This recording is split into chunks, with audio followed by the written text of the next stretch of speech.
Yo, what's good, YouTube? It's boardzy, and this is going to be a review of the updated WLmouse BeastX model, and there is honestly a lot that kind of comes with this. First and foremost, it is a collab with Fabulous Beasts, which I didn't know what it is. I don't think many people do. It's this like underground Chinese, like somewhat furry anime. I'll play the theme song at the end of this video. So yeah, you do get some themed accessories like some stickers, a magnet if you are into that. They have many different colorways. This black and white one with the dogs on it, I think, is probably the best one. I mean, it does have like the fucking dog paw scroll wheel. So it's kind of bizarre, very like Chinese company collabing with a Chinese anime. Like, this is a full China mouse, but it's solid. But I would say the weirdest thing is that they've discontinued support sales for the previous BeastX models, which I don't know, I just found that kind of weird. And this version does come in at $160, so it's no longer you're able to get one for $140, but even the versions with the coding and the collabs did usually cost like $150 to $160, so it is what it is, but they're not as cheap as they once were. But that does come, of course, with native 8K tech, which I really don't take advantage of. I still use it on 4K wireless. They have removed the Rubik's Cube giant dongle, and it's now become what I believe is a cat paw. At first I thought it was like a Fall Guys character. I didn't know what was going on. But yeah, do I love this on my desk? I don't know, but it's definitely better. It takes up less real estate. The shape itself is unchanged, so is the weight. This comes in on my scale at 40 grams with the dot skates, which I honestly think are okay. This is an Xsoft Artisan pad, so this specifically, it does kind of dig in and not feel the best, but I mean, you can throw whatever you want on. They provide 2 extra sets in the box. And yeah, overall, this is just really good, but I don't think it's like anything revolutionary, especially compared to the previous models. Like shell integrity, quality all around, all of that stuff seems to be the same. They did make a few internal changes. They swapped the switches from Omron Opticals to TTC Nihil Switches. I think that's my first time trying these, and they are incredible in terms of like just lack of play, lack of post travel. Like, they're just a well-tensioned click. They are a little bit not heavy, but fuck. Okay, apologies about that, but I'll do a quick sound comparison between these new switches and the Omron Opticals previously.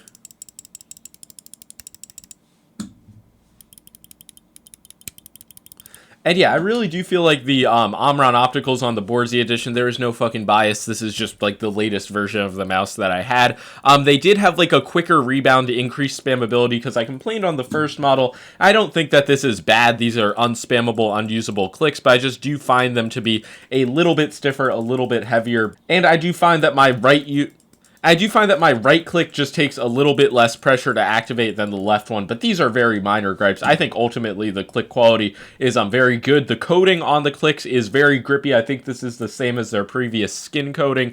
And the sides, especially when I like claw grip this in Fortnite or something, I still don't love the slits, but they do feel very grippy, like kind of chalky and like dry feeling. But yeah, for a non-plastic mouse, I think that this coating is excellent. Definitely one of the best ones out there. The slits aren't slippery, which is always what you want to see. But yeah, really more or less a lot of this is similar to the previous BeastX. This is 100% not a situation where I would say it's a needed upgrade, unless your BeastX is already undergoing some like quality issues. The scroll wheel, like just texture feeling has been updated from what I found to just be very like generic, notchy, just not pleasant, to a smoother wheel. It does have, like I mentioned before, the dog paw design on it, but I think it is a slight improvement definitely compared to the previous models.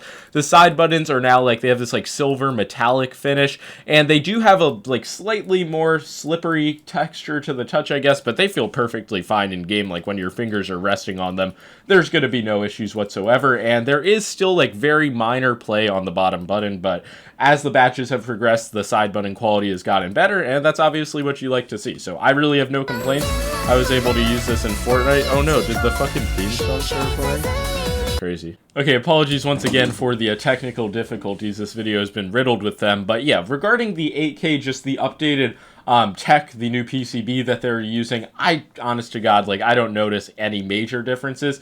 But since I did have hyperglides on my previous BeastX Medium, I did have to raise the LOD. But that's obviously just a personal use case scenario and not really like a performance increase or anything. And yeah, I'm under the impression that this just matches the performance of the BeastX Mini. Even though it says 4K on the PCB, there was an 8K firmware update. So I imagine those are using the same tech. They do have the BeastX Max coming out with the 3950, and that is honestly a mouse that I was looking forward to more than this because it's a new shape from them. Obviously, it's going to take a lot of inspiration from the ULX Large. But yeah, this really just felt like a slight refresh with a few differences. It's in no way a bad mouse. It's my favorite WLmouse to date. Really just because the Mini is too fucking small for me. It's just too thin, too narrow for me to fingertip.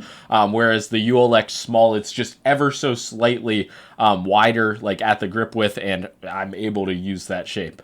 And yeah, compared to the ULX Medium, there are some very minor differences in just kind of like the slanting of the shapes. Obviously, the slits on the side do make it feel different when it's in hand. The ULX is a few grams lighter, and I ultimately just prefer like the feeling of moving the mouse around, but my click quality on my medium unit is quite bad. So it's hard to really say that it justifies like the 30, 40, whatever it's going to cost you more for the ULX and factoring in weighting rather than just getting a BeastX Medium. But again, like if you have a ULX Medium and you like it, there's just no reason to go out and buy this mouse because it's just going to pretty much provide you the same experience. Build quality wise, it really does feel like a tank. I personally don't notice the same like lack of integrity on some of these bottom pulls. Actually, yeah, maybe I do now that I'm putting just like a fucking stupid amount of pressure.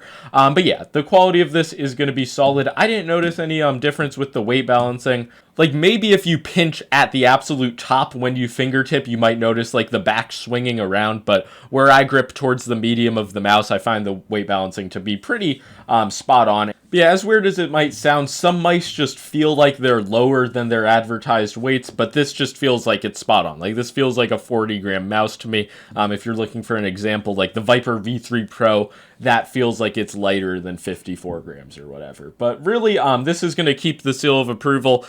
There's really, as I've said, nothing wrong with it. Can I say the word really more? And yeah, I definitely think that this is one of the mice to consider if you just want a nice, like, medium-sized flat mouse for either fingertip or claw if you just enjoy these types of shapes. But again, I just think it's a little bit weird that this has taken over the medium BeastX. Like, they're only selling the collab version, no longer the plain colors.